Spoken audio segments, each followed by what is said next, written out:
Ang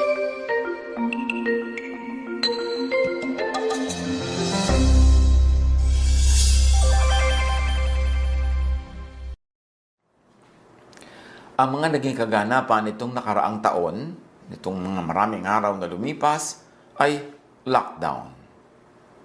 Lalo na noong unang 3 buwan ng pagdating ng health crisis na ito, ay naka-lockdown ng lahat sa ating bayan. And then, quarantine. Iba-ibang level ng quarantine, iba-ibang level ng paghiwa-hiwalay, paglayo at pag-iwas sa mga tao.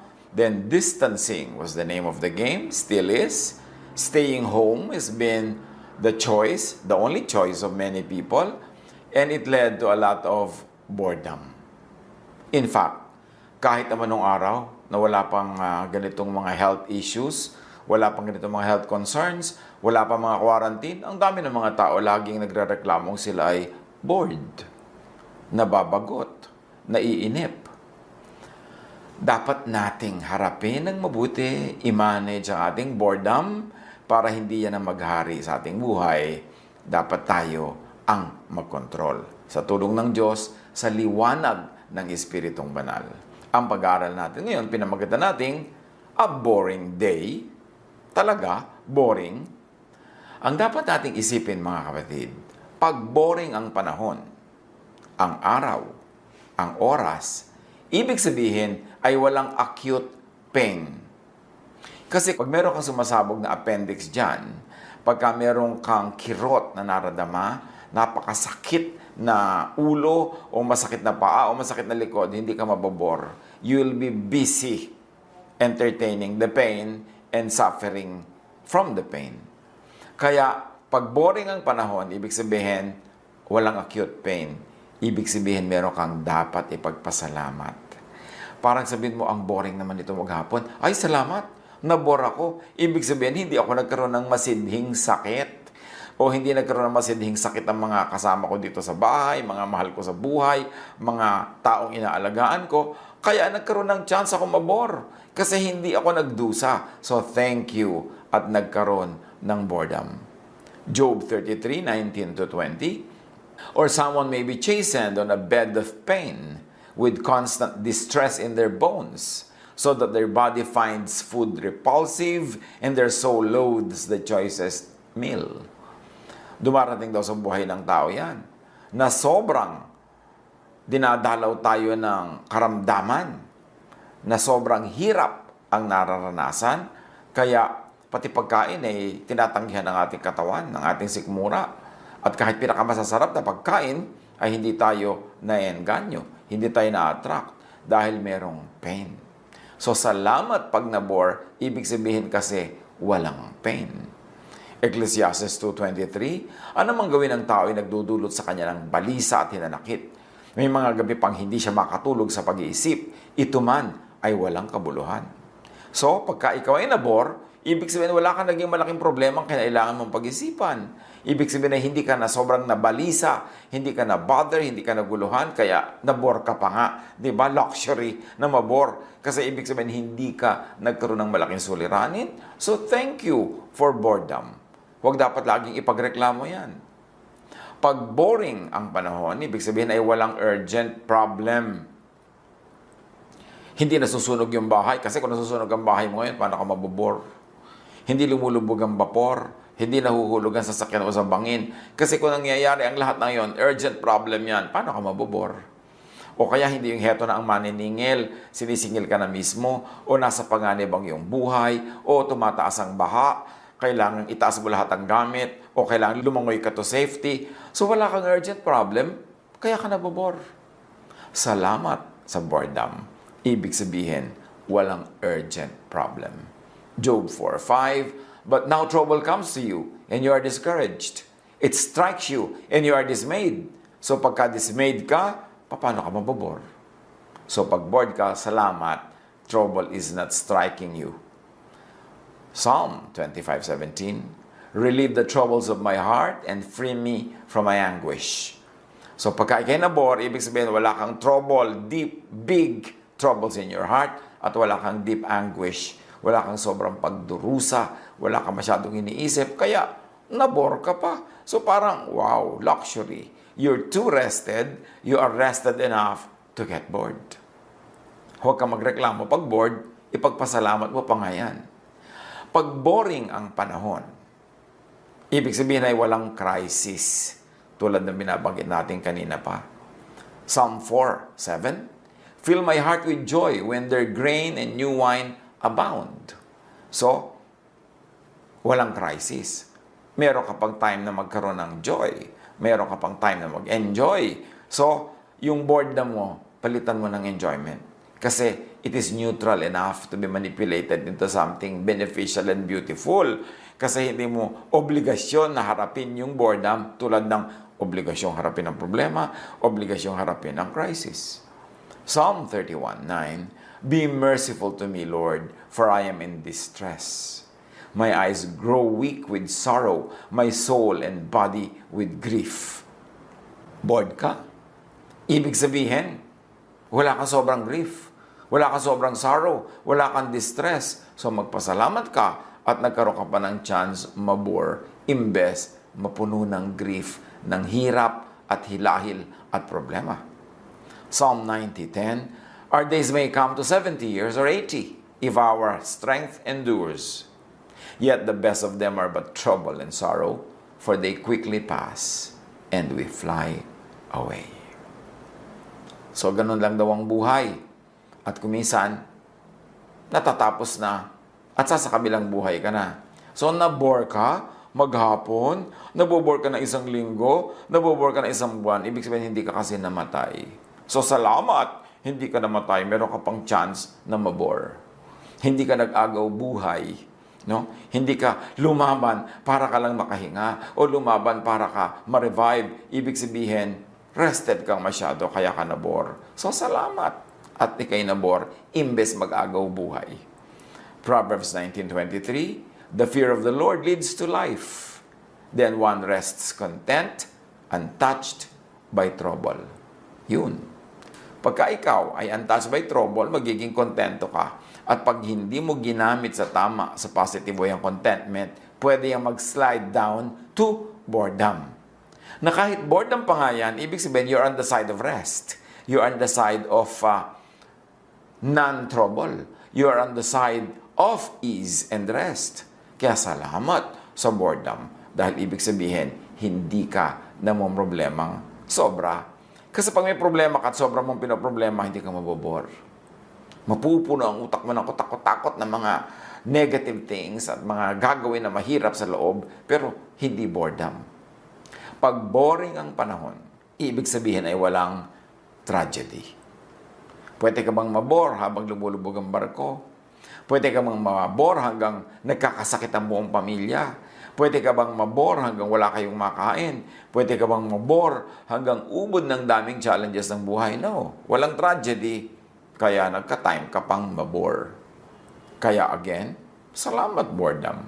Ibig sabihin lang, wala akong malaking problema. Job 10:20, are not my few days almost over? Turn away from me so I can have a moment's joy.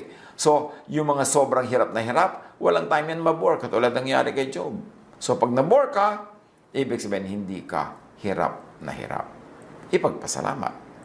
Psalm 13:2, how long must I wrestle with my thoughts, and day after day have sorrow in my heart? How long will my enemy triumph over me? So, nabore ka kasi hindi ka natalo ng iyong enemy. Hindi ka natapakan, hindi ka nadurog, hindi ka naging talunan. Kaya nagkaroon ka pa ng chance, magkaroon ng luxury to be bored. Be thankful for your boredom. Job 21:23-25. One person dies in full vigor, completely secure and at ease, well-nourished in body, bones rich with marrow. Another dies in bitterness of soul, not having enjoyed anything good. So pag ikaw, wala ka na-enjoy na anything good, nagsasuffer ka, bitter ang iyong soul, hindi ka mabobore. You will be wretched. You will be miserable. You will be suffering, but never bored. So boredom is still something that you can be thankful for. Ecclesiastes 11:10, Iwaksi mo ang alalahanin at mga kabalisahan. Ang kabataan at kasibulan ay pawang walang kabuluhan. So, young person, nabobore ka, ibig sabihin wala kang alalahanin. Hindi ka balisa. So, dapat ipagpasalamat pa rin yan. Pag boring ang panahon, tulad ng paulit-ulit kong sinasabi kanina pa, magpasalamat. Kasi kung ikaw ay nasa bingit ng sobrang panganib, hindi ka mabobor. Kung ikaw ay nagugutom, hindi ka mabobor. Ikaw ay nahihirapan, hindi ka mabobor. So positive sign pa rin yun na hindi ka nagdurusa. Kaya may time ka pang mabor. Magpasalamat. Ecclesiastes 9:4, anyone who is among the living has hope. Even a live dog is better off than a dead lion. So habang buhay ka, huwag ka mabor. Turn your boredom into something positive. Your boredom means you are free enough from pain, from sorrow, from trouble, from crisis. So, use that freedom to do something fruitful, productive, beautiful, and enjoyable. Ecclesiastes 11:8. Kung ang tao'y mabubuhay ng matagal, dapat niyang ikagalak yun. Ngunit alalahanin niyang ang darating na panahon, ang kadiliman, ay mas mahaba. Lahat ng mangyayari ay walang kabuluhan. So, kung tayo ay may ikinagagalak, kung tayo ay nagpapasalamat para sa ating buhay at mahaba ang ating buhay, huwag maglublob sa boredom. Alam niyo yung boredom, parang ring temptation, parang bird. You cannot stop it from flying over your head, sabi nga ni Martin Luther, but you can stop it from nesting in your hair. Pag dumadating yung boredom, parang ibong dumadaan si babo na yung ulo, hindi mo kayang pigilin lahat yan, pero pwede mong pigilan na magpugad sila sa iyong buhok. So, pag dumadating yung boredom, makilala natin agad, itaboy agad, palitan agad ng something productive, something activity na thankful, celebratory, happy, fruitful. Pag boring ang panahon, magdiwang. Kasi ibig sabihin, may luxury ka pa para mabore. Hindi ka masyadong weighed down, hinihila, pababa ng sobrang maraming mga suliranin. Ecclesiastes 9:7, go, eat your food with gladness, and drink your wine with a joyful heart, for God has already approved what you do. If you are blessed with time that is not negative, not painful, not haunted by sorrow or pain or bitterness, enjoy whatever can be enjoyed. Ecclesiastes 2:24, a person can do nothing better than to eat and drink and find satisfaction in their own toil. This too, I see, is from the hand of God. So, imbes mabor, which means you are not saddled with sorrow or problem or pain, enjoy your life. Enjoy the blessings that God gives you. Share these blessings with others. Ecclesiastes 3:22. So I saw that there is nothing better for a person than to enjoy their work, because that is their lot. For who can bring them to see what will happen after them? So enjoy whatever you have to do. And if you are bored because you have nothing to do, thank God that you are not under crisis, that you have the luxury to be slow, to rest, and to even be bored. But don't get bored too long. Turn your boredom into something productive, beautiful, helpful, and enjoyable. Of course, you should avoid boredom by being productive, by engaging in interesting pursuits. Avoid boredom by enjoying what could be enjoyed. But if boredom couldn't be avoided, celebrate it. Say, boredom, thank you, welcome. It means I have the space, I have the time, the luxury to be bored. Salamat na lang. Ecclesiastes 9:10, whatever your hand finds to do it with all your might. So kung boredom ang kaharap mo ngayon, well, enjoy it. Celebrate it. Make something good out of it. Ano man ang ginagawa mo, ipagbuhusan mo ng iyong buong makakaya. Sabi ng Ecclesiastes 5:19, ganun din ang dapat gawin ng lahat ng niloloob ng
tupa, yung fake at yung totoo.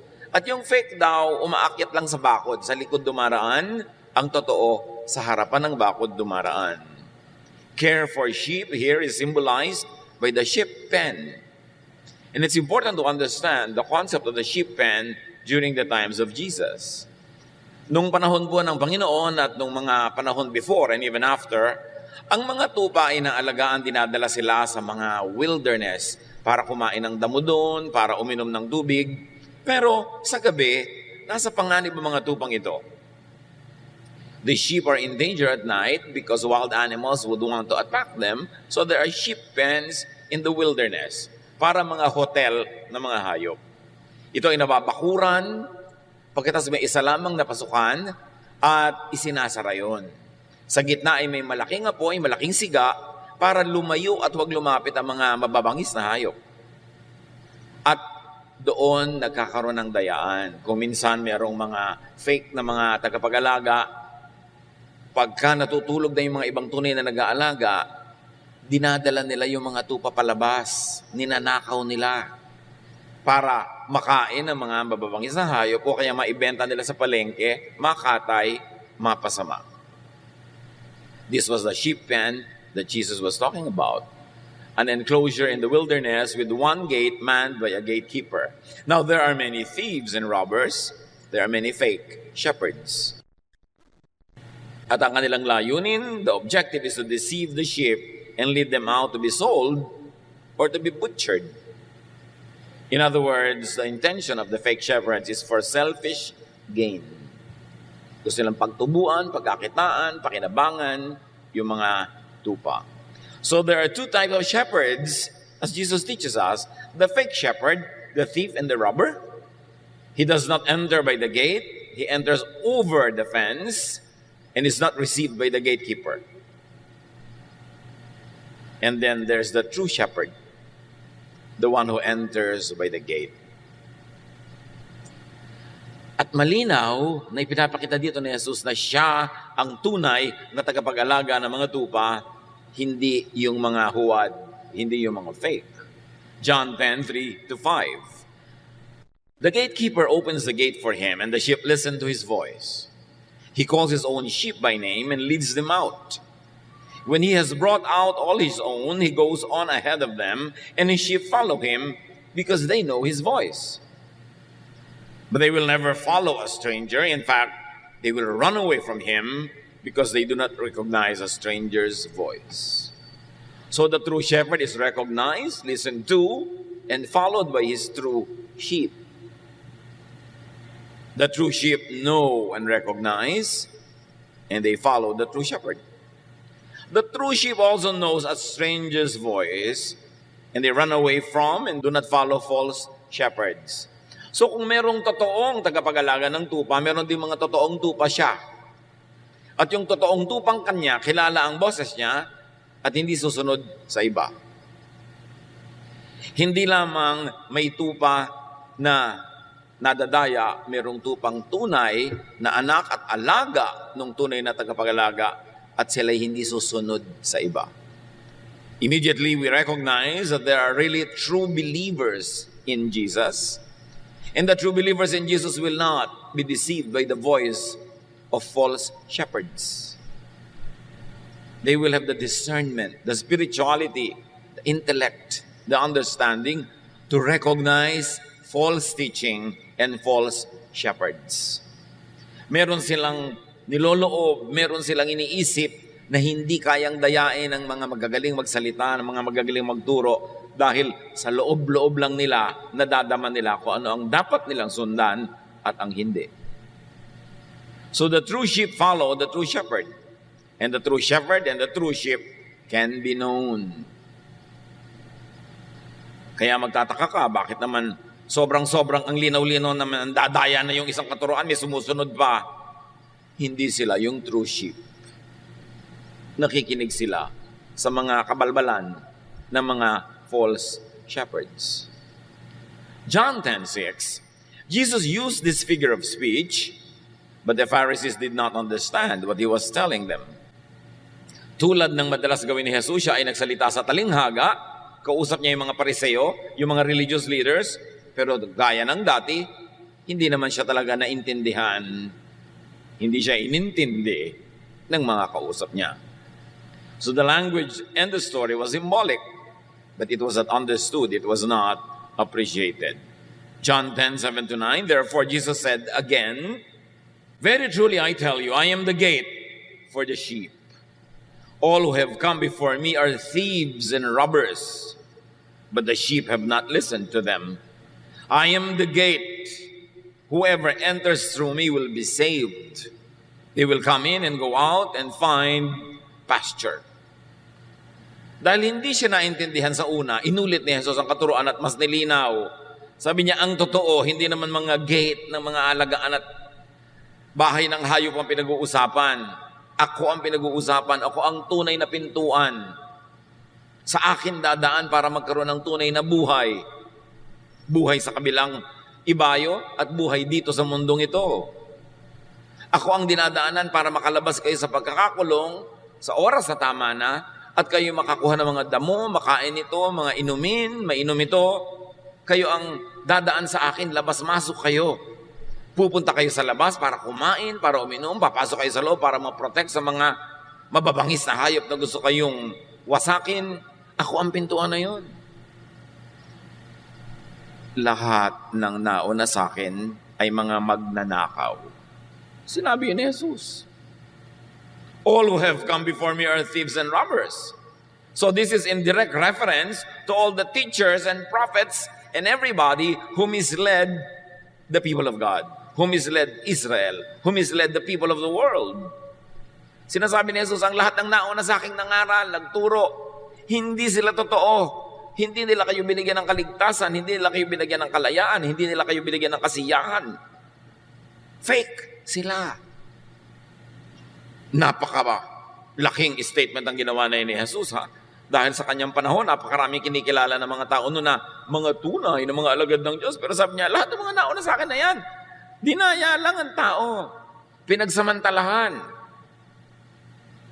Ako, sabi niya, ang pintuan. Ang lahat ng dadaan sa akin, palabas man o papasok, yun ang maliligtas. Maliligtas saan? Sa kapahamakan sa kabilang buhay at sa kapahamakan sa buhay na ito ngayon. Kasi sabi niya, they will come in, go out, and they will find pasture. So hindi lang one-time kaligtasan sa kabilang buhay ang pinag-uusapan kasi sabi niya, they will come in and go out. Ibig sabihin sa buhay na ito, pasok kayo, labas kayo, ako ang pinto. Sa akin kayo makakakita ng kalayaan para lumabas at sa akin hindi kayo makakita ng pinto na pwedeng pasukan para kayo ma-protect, para kayo maipagtanggol mula sa mga mandaraya, mga magnanakaw. So yung mga nauna sa akin, mga religious leader, magnanakaw yung mga yan. They are robbers, they are thieves. At hindi yun madaling tanggapin, lalo sa mga relihiyosong Israelita noong araw, na bilib sa kanilang mga religious leaders. It was a very, very revolutionary, very powerful statement for Jesus to say that everyone who has come before him was a thief. But either Jesus was lying or telling the truth. But Jesus is truth and the life. And He's the door, and He's the gate, and He's the way, and He's the light. Kaya dapat pakinggan yung kanyang sinabi. The true shepherd is Jesus and none other. And according to Jesus, all who came before Him were thieves and robbers. They were all false gates, false doors. Ang dumadaan sa kanilang mga false doors ay nakukulong lamang at ang dumadaan sa kanila palabas ay napapahamak lamang. Both ways, pag sa mga fake doors na ito kayo dumaan, puro kalugihan. And Jesus was referring to all the false prophets and teachers whose teachings and laws never gave the sheep a full life, actually robbed people of life, and led people to destruction and damage. Tinutukoy niya mga religious leaders sa mga nauna sa kanya na kahit na sobrang relihiyon ang ginawa ng mga tao, kulang at kulang pa rin ang buhay nila, hindi pa rin sila nasiyahan. In fact, nanakawan sila ng tunay na buhay sa dami ng bawal, sa dami ng hindi pwedeng gawin, sa dami ng mga hinihingi sa kanila, sa dami ng mga batas, sa dami ng paggapos, paghusga, ang totoo, hindi tuloy nila na-enjoy ang buhay. Napahamak sila sa pakikinig sa mga religious teachers na yon. According to Jesus, they robbed people of life or the fullness of life. They robbed people of salvation from spiritual and emotional hardship, from sin and guilt. Sa katunayan, ang mga false teachers and false prophets ay madaling makilala. Habang sumusunod ka sa kanila, sumisikip ang iyong hininga. Natatali, nakukulong ka. Dumadami ng dumadami ang pasanin mo sa buhay, nahuhututan ka ng todo-todo, pagkatapos nahuhusgahan ka ng todo-todo, at ang epekto ng pagsunod at pakikinig mo sa mga false teachers na ito, lagi kang guilty, lagi kang takot, lagi kang nauusig. Yun ang pamantayan kung ang sinusunod mo ay false teacher. You never have the fullness of life. You never have the promise of Jesus. You never have the will of God happening in your life. At ang dami-daming ganitong teacher sa Israel noon at kahit sa buong mundo ngayon. Ano ang pamantayan? Hindi yung galing magsalita. Hindi yung verses na sinasabi. Ano ang talab sa'yo ng katuruan? Ano ang epekto sa'yo? Ikaw ba ay lalong sumusungit? Lalo ka bang nagiging judgmental sa iba at sa sarili? Kumukonti ba ng kumukonti ang pwede mong gawin at dumadami ng dumadami ang mga bawal? Padami ba ng padami ang hinuhutot sa'yo? Wala nang natira sa'yo? Lagi ka bang napapagalitan, inuusig, at pagkatapos mamamatay ka na lang at lahat, hindi ka pa sure kung talaga pupunta ka sa Diyos? Yun ang effect ng pagsunod sa false shepherds. Ang dami nun. Ezekiel 13:8-9. I'm going to punish those lying prophets for deceiving the people of Israel with false messages. I will turn against them and no longer let them belong to my people. Nakita niyo ang tinutukoy ng Panginoon, ng Diyos? Mga sinungaling, mga bulaang propeta na walang ginagawa kundi dayain ang mga Israelita na sobrang relihiyoso, lugi tuloy. Ng pagiging relihiyoso nila, puro bawal, puro judgment, puro guilt. Mahirap yatang dalhin yung guilt kung lagi ka inuusig. Pero yun ang effect ng ministry ng mga false prophets. At sabi ng Diyos, parurusahan ko kayo mga sinungaling at mga bulaang propeta. Pinapahirap niyo ang buhay ng aking mga anak. Matthew 23:13-14, this will echo in the teachings of Jesus. You Pharisees and teachers of the law of Moses are in for trouble. You're nothing but show-offs. You lock people out of the kingdom of heaven. You won't go in yourselves and you keep others from going in. Sinyalagot kayo, mga Pariseo, kayo mga guro, tagapagturo ng mga batas ni Moses. Naghihintay sa inyo ang kapahamakan. Puro kayo pasikat. Pinagsasarhan nyo ang mga tao ng pinto ng kalangitan. Hindi nyo sila pinapapasok dahil kayo'y hindi rin pumapasok. At ano ang kalangitan na tinutukoy dito? Hindi lang yung kalangitan in the next life, kundi yung kalangitan sa buhay din na ito. Sabi ko nun, ninanakawan nyo ang mga tao ng saya, ng ligaya, ng kasiyahan, kapayapaan, kapahingahan. Wala kayong ginagawa kundi pagurin sila, pagiltihin sila. Kasi kayo mismo, wala kayo sa kingdom of heaven. So paano kayo makakapagdala sa mga tao sa kingdom of heaven? How can you give what you do not have? So maging si Ezekiel, maging si Jesus, pareho ng sinasabi sa mga teachers of Israel. Napapahamak lang ang sumusunod sa kanila. Mark 7:6-8. Jesus replied, you are nothing but show-offs. Ang kausap niya, mga religious leaders. The prophet Isaiah was right when he wrote that God had said, all of you praise me with your words, but you never really think about me. It is useless for you to worship me when you teach rules made up by humans. You disobey God's commands in order to obey what humans have taught. Ang kausap ni Jesus ay hindi yung mga satanista, hindi mga kulto, mga propeta, mga teachers of the law of Moses in the temple. And among those people, sinasabi ni Jesus, pasikat lang kayo, hindi kayo totoo. Tama ang sinabi ng propetang si Isaiah tungkol sa inyo at sa inyong mga ninuno. Hindi kayo marapat sumamba sa Diyos. Hindi naman talaga Diyos ang iniisip nyo. Ang mga turo nyo, mga religious turo na invento nyo lang. Mga religious teachings made up and invented by humans to benefit the temple, to benefit religion and the religious leaders, and to continue to oppress and control the people. You are depriving them of heaven in eternity and heaven here on earth. Mga turo lang ng tao ang pinaghihirapan nilang sundin.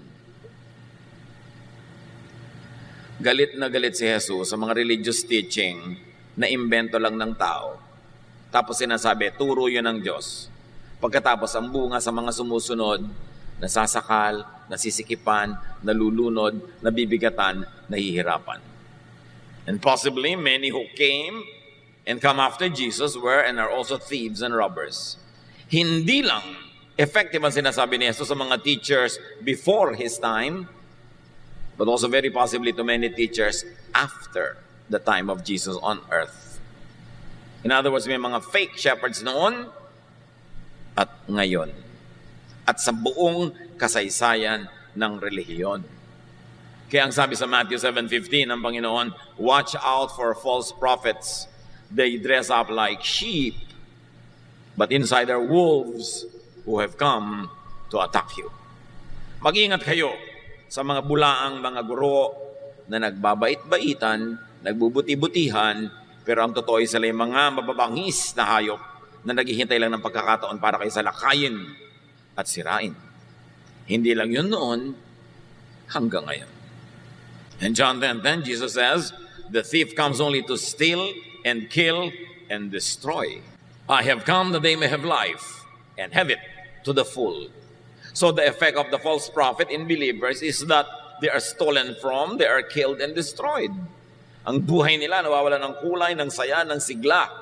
Pero sabi ni Jesus, alam nyo ang epekto sa inyo kung ako ang tunay nyo sinusunod? Buong-buo ang buhay nyo. Full color. 3D, 4D pa. Masaya, payapa, tahimik. Yan ang talab ng turo ko, ang tunay na prophet, ang tunay na shepherd, sa mga tunay kong sheep na makikinig. So the fake shepherd is a thief who steals, kills, and destroys life with false and oppressive religiosity. Jesus-style spirituality sets free. Pharisee-style religiosity oppresses. So dapat nasusukat mo. Na-oppress ba ako? Nabibigatan ba ako o nagagaanan? Napapalaya ba ako o natatali? Sumasaya ba ako o lumulungkot? Gumagaan ba ang pakiramdam ko o lalong bumibigat habang dumadami ang aking religious activity? Remember, Jesus' listeners were the religious and the Pharisees, not common criminals and not sinners. Ang tinutukoy ni Jesus dito ay mga mukhang tama, mga mukhang relihiyoso, pero sobrang ligaw. Meanwhile, the true shepherd came to give life. Not only life, but full life through correct and liberating spirituality. Remember that the spirituality of Jesus is liberating. Hindi nakakakulong, nakakasakal, kundi nakakapagpalaya, nakakapagpagaan. Because there are two types of shepherds, there are also two types of lives of the sheep. Number one is led by false shepherds. That kind of life is stolen from and robbed of spiritual fullness, of peace and joy, of rest and of love. Madaling makilala ang mga sumusunod sa false shepherds. Wala silang kapayapaan, wala silang katahimikan, wala silang kapahingahan ang loob, at di sila maibigin. Ang mga sumusunod sa false prophets, sa mga Pharisees, sa mga teachers of the law of Moses, nagiging pintasero at pintasera sa kapwa. Nagiging mapanghusga. Nagiging magagalitin sa lahat ng merong ibang religious opinion. Nagiging mapagmataas dahil sa kanilang paniniwalang sila ay banal. Nagiging mayabang. Those who follow false shepherds become self-righteous, judgmental, strict and unloving, even cruel to others. These are the types who will throw stones of those people who they think commit sin. Meanwhile, Jesus stopped and prevented those people from throwing stones. That is the Jesus style. The style of the law of Moses is throw stones at sinners.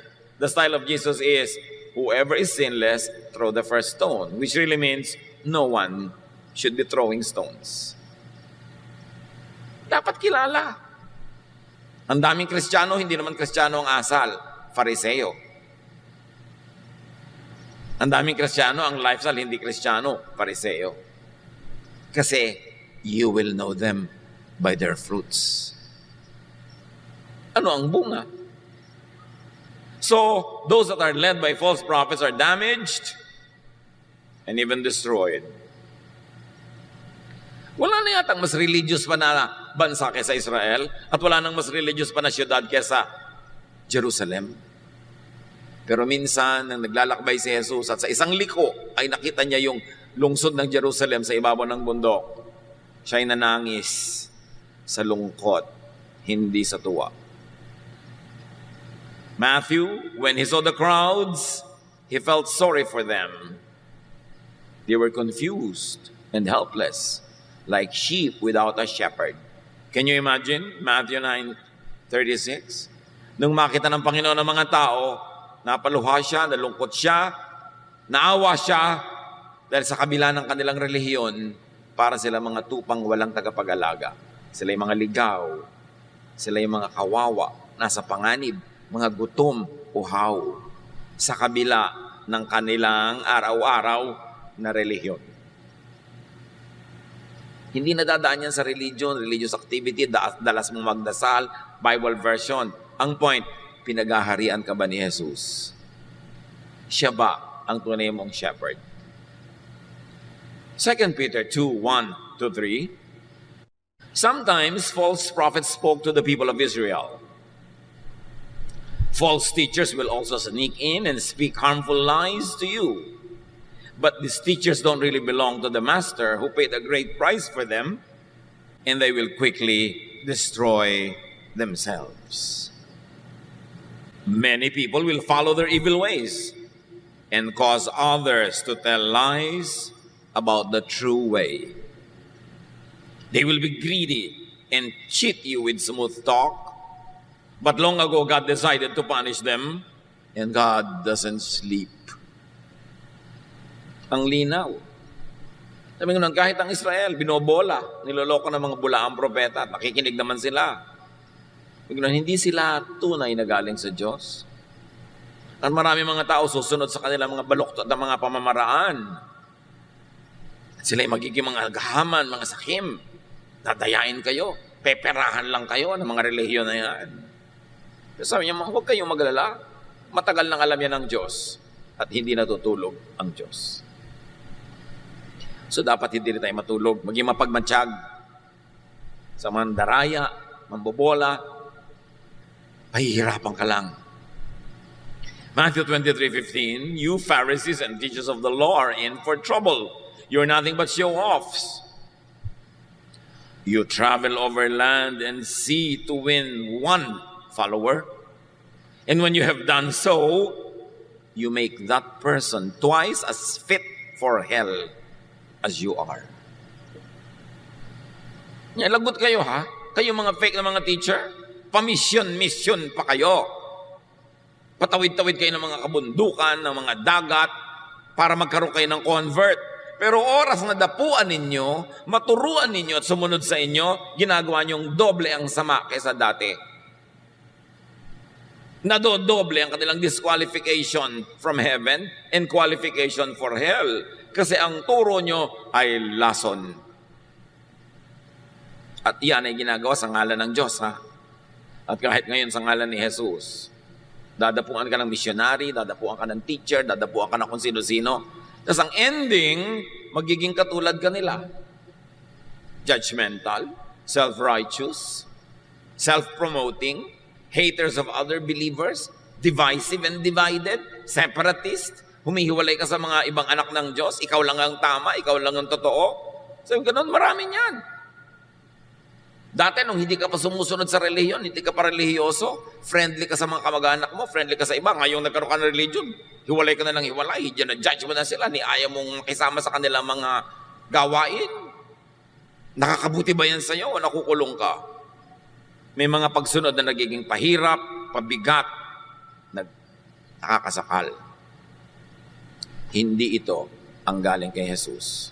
Tandaan nyo, ang mga kausap ni Jesus, religious leaders, hindi mga kulto, hindi mga satanista, yung mga relihiyoso, middle of the road, standard, religious people that people think are the true ones. But you will know them by their fruit. So there are two types of lives, and one is led by Jesus. Saved from damage and destruction, saved from imprisonment and oppression, freed to come in and out, to find pasture, satisfaction, fullness. Yun ang mga anak ng Diyos sa pamamagitan ni Jesus. May laya na hanapin kung ano ang nagbibigay ng kasiyahan, pasture, waters to drink, and they are free to come in and out. Hindi sila controlled. Saved and freed from false shepherds, from religiosity and spirituality that binds and imprisons. Saved from religiosity that robs people of life, of the enjoyment of life, of peace, of rest. Saved from religiosity that burdens people with impossible laws. Kaya ang laging sinasabi ni Jesus, teachers of the laws of Moses. And not only the 10 Commandments, but 613 other misbots, invented human teachings that regulate every aspect of daily life. That it is impossible to obey all of them every day, so that at the end of every day, you feel guilty for being a lawbreaker. Laws that should not have been there in the first place. Ang dami-daming religious laws na hindi naman talaga galing sa Diyos, pero ipinasa ng mga taong yon na sabi ng Diyos. Kung talagang sabi ng Diyos, dapat nagpapalaya, nagpapanginhawa, hindi nang nanakal at nagpapahirap. Be discerning. Ang tinutukoy ni Jesus dito, hindi mga obviously satanic teachings, but what seem to be godly teachings, whose ending, whose result is that people get oppressed. Burdens with impossible laws. Unbearable condemnation and judgment. Religiosity that promotes burning guilt. Spiritual destruction, which is really hell on earth. Kaya kawawa yung mga ibang napapasama sa mga ganung uri ng religiosity. Hirap na hirap araw-araw, guilty. Nawawalan ng kapayapaan, laging natatakot, takot na takot sa end times, takot na takot sa second coming, puro panakot. Dapat kang matuwa. Kung will of God ang end times, kung will of God ang second coming, dapat kang matuwa. Nakakatakot dun. Pero tinatakot ka ng mga false prophets, kasi pag takot ka, madali ka makontrol. Galatians 3:10, anyone who tries to please God by obeying the law is under a curse. The scriptures say, everyone who doesn't obey everything in the law is under a curse. Galatians na ang nagsasabi. Sino man daw na magsisikap na bigyan ng kasiyahan ng Diyos sa pamamagitan ng pagsunod sa mga batas ni Moses, ay daig nyo pang isinumpa. Bakit? Hindi nyo naman masusunod lahat. Lagi kayong kulang, lagi kayong guilty. Kung ang pagsunod niyan ang gagawin yung daan patungo sa Diyos, mabibigo kayo para na kayong isinumpa. Truth is, Jesus freed people from Judaism. Yun ang misyon ni Jesus. Iniligtas niya ang mga tao sa mga batas ni Moses. Iniligtas niya ang mga tao sa mga batas na imposibleng masunod. Mga batas na lagi nagpapagilty, nagpapahirap ng buhay. At inulit ng Galatians. Sabi ko na, hindi kasiyahan ng Diyos na sumunod kayo to the letter sa lahat ng mga religious regulation. Kasi hindi nyo naman masusunod. Ang ending, lagi kayong kulang. Hindi kayo matatahimik. James 2:10, if you obey every law except one, you are still guilty of breaking them all. You see, pag sa law ka nakasandal, sa legalism ka nakasandal, sa traditions and teachings of Israel ka nakasandal, sundin mo lahat yan. Kasi isa lang ang di mo sumunod, katumbas ng di mo sinunod lahat. Eh di lagi ka talagang guilty. At yun, na inahalata na ng langit, ipinadala si Jesus para ituwid ang baluktot na katuruan na puro law. Kasi walang maliligtas sa pamamagitan ng batas. Walang matatahimik, walang mapapayapa.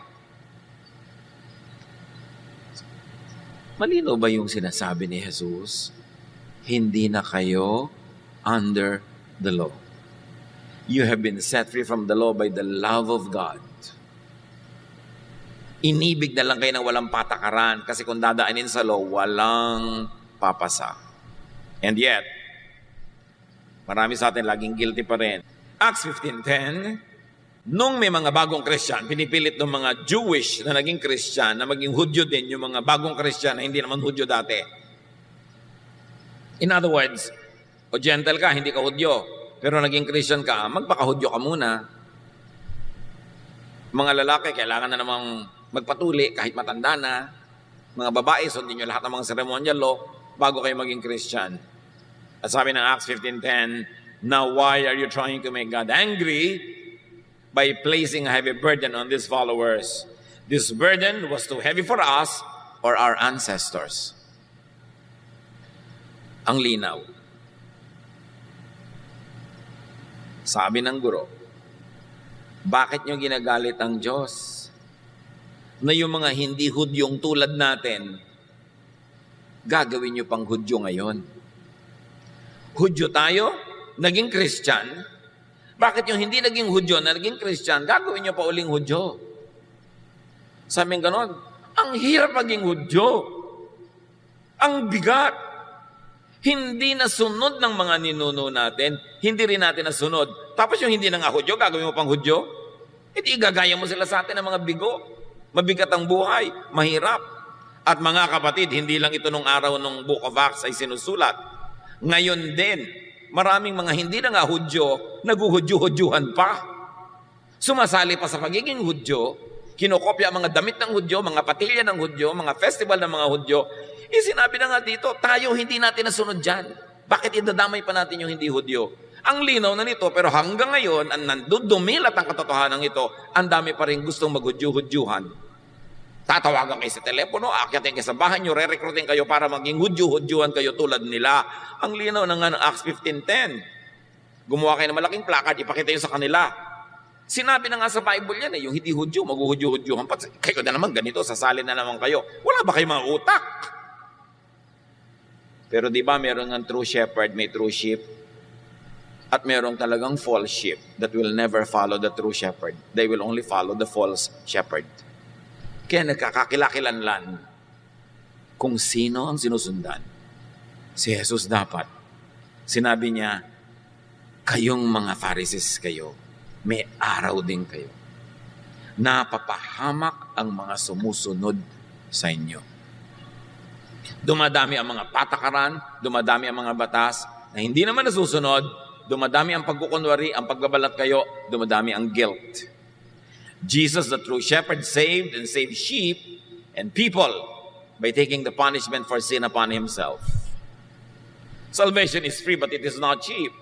Jesus paid for all the sins of the world, and therefore there is no more necessity for anyone to go through God through the law. Jesus satisfied all the requirements of the law in behalf of those who will believe in him. Therefore, if you believe in Jesus, it's better than having obeyed all the laws. All the laws that become stepping stones to heaven become irrelevant to people who believe in the true shepherd. Because Jesus fulfilled all the requirements of the law in behalf of all those who cannot fulfill it anyway. Kaya may tagapagligtas. Siya ang sumunod, siya ang umako sa ating mga pagkukulang Kaya pag naniniwala ka kay Jesus, lahat ng accomplishment niya na perfect life, perfect obedience, nagiging sa atin at hindi na tayo kailangang sumali pa sa pagpapakahirap sa pagiging Hudyo. 1 Peter 2:24, Christ carried the burdens of our sins. He was nailed to the cross so that we would stop sinning and start living right. By His cuts and bruises, you are healed. So sa perfect obedience of Jesus to God, tayo ay iniligtas na niya sa hirap ng pagsunod sa mga regulasyones. Jesus saves people by eliminating sin. One is by paying for it and by eliminating the law that makes everyone guilty or feel guilty. Dalawa ang ginawa ni Jesus para mawala ang kasalanan. Una, binayaran na niya ang lahat ng bayad para sa mga nagkasala. Pangalawa, inalis niya lahat ang law. At kung wala ng law, paano mo pa-break yun? Kung wala na yung law of Moses, paano mo pa break? Therefore, hindi ka na magiging lawbreaker kasi inalis yung law. Dati may nakalagay, no parking. Pag nag-park ka, you become a lawbreaker. Nung inalis yung no parking sign, pinalitan ng batas, nagpark ka, nagpapark ka pa rin tulad doon dati. Kaya lang nung araw nagkakasala ka, ngayon hindi na kasi pinalitan na yung law. Kailan maiintindihan ng mga Kristiyano that we are not under the law? It doesn't mean that we will live wanton, careless lives. But we observe good manners, we observe ethics, we observe all that is admirable and needed in a civilization, but not to be saved, but because we are already saved. Not to win God's favor, but because we are already in God's favor. Gumagawa pa rin tayo ng mabuti, iniiwasan pa rin natin paggawa ng masama, pero hindi para tayo tanggapin ng Diyos, kundi dahil natanggap na niya tayo, para naman maganda ang dating. At sa mga panahon na tayo nagkukulang, nadadapa, hindi ka magigilty na naman sobra, hindi ka maghahampas ng sarili mo, magpapako ng sarili mo sa krus, kundi tatanggapin mo, ang tatanggapin mo, ang tatanggapin mo, ang tatanggapin mo, ang tatanggapin mo, ang tatanggapin mo, ang tatanggapin